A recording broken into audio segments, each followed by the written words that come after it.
Today, we're in a city you've probably never heard of, but one that's more vibrant, delicious, and surprisingly modern than many cities back in America. Welcome to Changsha, the fiery capital of China's Hunan province. This city is known for two things: spicy food so addictive it might ruin your taste for everything else, and being the hometown of Mao Zedong himself. So let's dive in and see what makes Changsha one of China's best-kept secrets. Before heading off to Changsha for an amazing adventure, I'm kicking things off here in Shenzhen at one of the most unique rooftop spots I've ever seen. This business center rooftop has been transformed into an incredible recreation and hangout spot. Imagine go-karting high above the city streets, playing football on a rooftop field. They've even got a glamping spot up here alongside cozy restaurants and trendy cafes. One thing to note about this go-karting experience was that it only cost 107 Hong Kong dollars or less than 15 USD. So not only was this experience affordable, it was also exhilarating. Now, getting to Changsha was a bit more intense than I had planned. I left this cool rooftop right at the peak of Shenzhen's rush hour traffic and found myself sprinting into the Shenzhen North Station just 10 minutes before departure, and barely making it onto the high-speed rail with only seconds to spare. From there, it was a smooth 3.5-hour ride north. And before I knew it, I was stepping out into Changsha, a city ready to surprise me with its spicy food, rich history, and vibrant nightlife. Well, after a hectic journey and almost missing my train from Shenzhen, I've just arrived in Changsha. This is my first time in the city and I'm really excited to take you guys around. I'm only here for one day before I move on to another location, but I'm probably going to post these in two separate videos because I think there's actually a lot that I want to see in Changsha over the next day. Before I head to my hotel, check out this incredible skyline. These neon-illuminated buildings first began lighting up Changsha Skyline in the early 2000s, marking the city's rapid modernization and economic boom. But Changsha's transformation truly accelerated in 2014 with the opening of its first metro line, ushering in a new era of connectivity, urban expansion, and dynamic growth. Today, the city has 6 metro lines spanning over 2,000 kilometers, linking neighborhoods, businesses, and cultural hubs in ways that were unimaginable just decades ago. Changsha's vibrant nightlife scene, now among the liveliest in China, took shape around the same period, fueled by young professionals, tech startups, and a rising entertainment industry. This city has since become renowned nationwide for its energetic clubs, trendy bars, and bustling late-night eateries, making Changsha an undisputed capital of nighttime culture. Wow, this is incredible. This is one of probably the best hotel in China I have ever stayed in. What's even better about this place is that it was only 260 RMB, which is just, I think, a little bit over 30 USD. What's even crazier about this room is the view. Look at the city skyline from here. This is insane.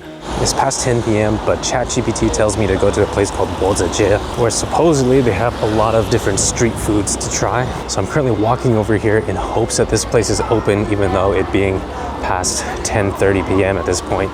This area was actually surprisingly close to my hotel. It was only like a 5-minute walk. And luckily things are still really busy over here actually.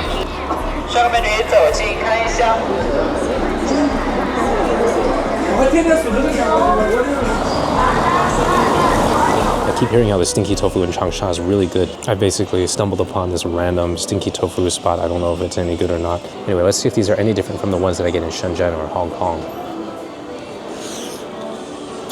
Definitely a lot crunchier, quite a bit spicier. And also the broth that they use, I actually really like the flavor of it. I'm actually surprised at how crispy these are. You know, I think a lot of people are scared to try Stinky Tofu, but it's actually not that bad. I think the smell is a little bit strong, but the taste is so much better than the smell. And this one, to be honest, doesn't even smell that bad. Well, once I get to the ones at the bottom, the spice has really started picking up. The heat from the broth and the spiciness is really making these hard to eat. So the other specialty food here is called the sugar oil baba, which is like a fried glutinous rice ball with a sugar coating. Oh, these are really hot too. And actually with the spice from the spicy tofu, it makes it really hard to eat this. These are actually pretty interesting. They are very chewy. They are coated in sugar, but I feel like it's only lightly sweet. They actually take a long time to chew too. I don't know how fresh these ones are because they were kind of sitting there all day. I think maybe tomorrow or something, if I find an actual sit-down restaurant, I might try to order these fresh and see how they actually taste. You know, the craziest thing for me here is that it is nearly midnight on a Sunday night. Like, don't people have work tomorrow? And yet the streets are still so packed with people. Like, this is definitely not something that you'll see in Hong Kong these days. I feel like come around 10 p.m. and everything's already closed in Hong Kong. And don't even get me started on San Francisco nightlife. That city, everything closed at like 6 p.m. I swear. It was mostly during COVID, and then maybe it moved a little bit later to like 7 or 8 p.m. So having this much nightlife this late at night is definitely not something I'm used to. You know, I think the malls might be closed right now, but all of the street shops, which include like regular, I guess like a lot of Chinese fashion brands, they're all open right now. Anyway, as I was walking back to the hotel, I found this yogurt shop called Guo Ya Ya. Apparently they're quite well known for their avocado drinks. I'm generally not a fan of avocado in beverage form, but I picked one up. Gonna take it back to the hotel now and give it a try. So this looks like a coconut avocado smoothie, I guess you could say. And it looks like it has little pieces of like coconut jellies or something inside of that. Let's open this and give it a try. Actually, that's not bad. This might be the best avocado drink I've ever had. Okay, wait, hold on a second. The aftertaste is very strong avocado. The thing is, like, I'm so used to avocado being a type of, like, something that you eat with chips. And so when I have this as like a sweet beverage, it just, you know, kind of throws me off. Like, it's not bad, but at the same time, I feel like I'd rather drink, I don't know, just like any other boba. But you know, honestly, it's not terrible, and I think these drinks are kind of growing on me. I think I'm gonna have to give these some more chances because it gets a little better every time I try it. Well, this morning I kind of want to get some more of those Tangyou Baba, and I see a shop here that is selling them, so I might grab just a small portion real quick. Okay, so this one is apparently also a Tangyou Baba, but it's like a wet version rather than the fried version that I had yesterday. So these are basically these big rice balls that are swimming in a big, smells like just sugar, honestly, like a syrupy sugar. Honestly, it tastes very similar to the ones yesterday, but not crunchy and a lot more sugar, as these are kind of swimming in this sugary syrup here. To be honest though, they're fine, but I feel like I never want to eat more than one. Good thing these are super cheap and only 10 RMB for one box of these. That's like a little more than 1 USD, so that's a pretty cheap street food, honestly.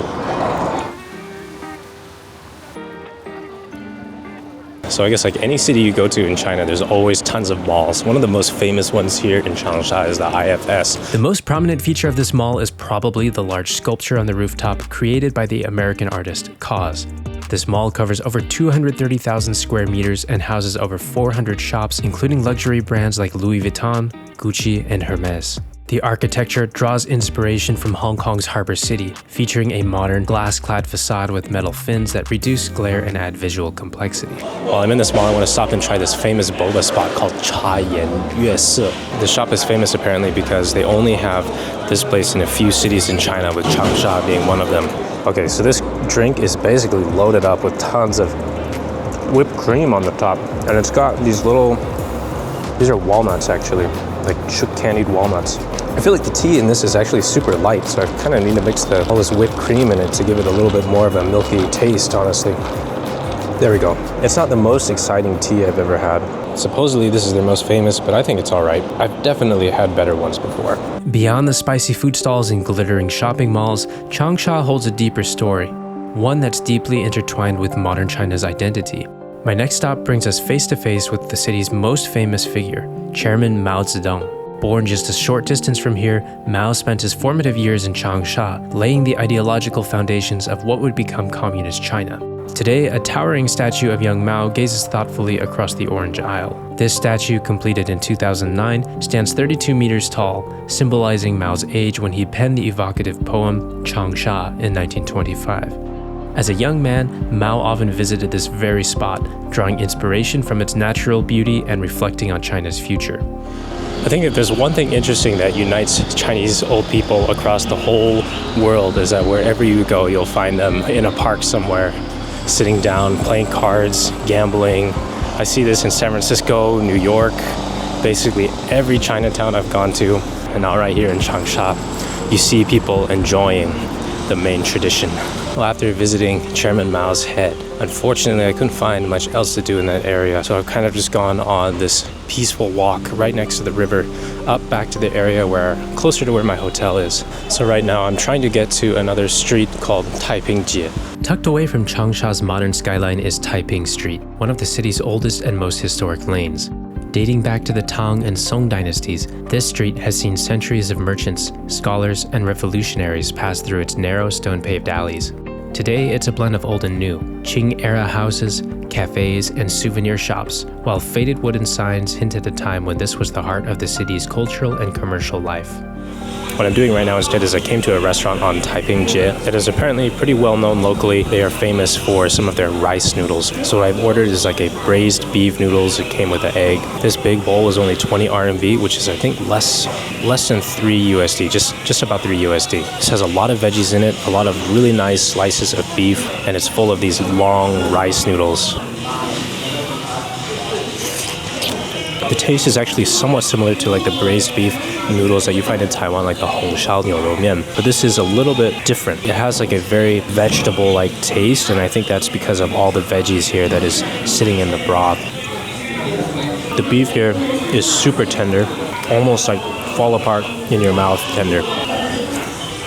This really hits the spot on a cold day. I wasn't expecting it to be this cold up here in Changsha. It might be because I just came from Shenzhen and the weather was really hot when I left, but up here it's literally freezing and these hot noodles really hit the spot. Honestly, this is a food that I wish I could take back with me to Hong Kong. There's one dish in China that I have been looking for a long time, and I finally found it. It's what I would call the true stinky tofu. It's basically literally a moldy tofu. They have these tofu cubes that have this big, long, white, hairy mold growing over it. And I had never tried it before. I was honestly a little bit scared. There's not a lot of foods that I get scared to try, but this was one of them. And surprisingly, it was actually really good. Like, I ended up buying a box of it because I really liked it. Like, it's almost like cheese. 帅哥你好，你好，可以尝一下吗？可以的。你是哪里过来的？香港。香港。不好意思，那就跟大家尝一下。好。好吃，真的好吃，可以尝一下口味。就是这个豆腐里面。是的，就这个拌的。好。这个是很有名的一个长沙特产，纯手工制作，没有任何添加。哦。对，很健康的，老人孩子都可以吃。家里面吃炒菜的那个植物油，你把它烧开一下，放凉，再倒进去会更好吃一些，更香糯一些。哇，有这么多。不够吃，如果说你吃到了，它真的不够吃的。微微辣一点啊，你们香港可能没有吃的那么辣。对，这个是那个盐，这个是不辣的，一点都不辣，但是它会看起来更有食欲一些。对，这个是五香粉，这个是姜粉，就是生姜粉，然后这个是那个花椒面，放一点点，它真香的。这个放1-2个星期了，就非常好吃，味道非常好吃。那这个是酒，加一点高粱白酒。回去了以后记得放油啊，帅哥。好。Well, you know, when traveling around China, not everything will go as planned. I wanted to take you guys to this museum right over here. This is the Hunan Museum. Now, this city is really old. It's got a 3,000-year history, and inside of this museum are the remains of a 2,000-year-old mummy. And this mummy is apparently one of the most well-preserved in the world. Unfortunately, the museum, for some reason, is closed today.